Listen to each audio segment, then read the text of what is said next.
सीताराम समस्तंको आज सकाळ आरंभ होला आम घर छोट बस सह मैडम उठला माने मोर ड्यूटी स्टार्ट।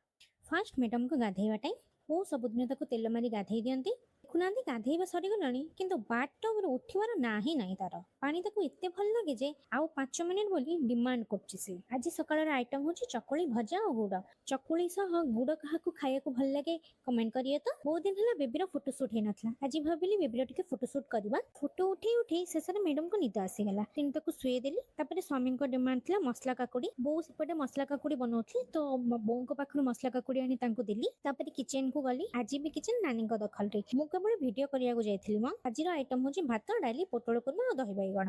हम ठाकुरंक पाखे सबुदिन नीति हुए सबुदिन भली नानी बाहरी खाया को देली स्वामी ठाकुरंक पाखे नीति कले। खाई सारी टिके आराम करिया को बसथिलु जे तते बेले हठात वर्षा हला। वर्षा पर देखो हम रूम बाहर नजारा ठंडा ठंडा पवन सहित सुंदर पिला एते सुंदर देखा होछि ना। एमिति पागरे बस बाहर को देखार मजा ही अलगा। देखो देखो दिनटा सरीगला राति डिनर थिला रोटी आ पटल आलू कसा। वीडियो भल लागिथिले लाइक करंतु शेयर करंतु सब्सक्राइब करंतु एमिति आ व्लॉग देखिया पे हम सह जोड़ी रहंतु। सीताराम।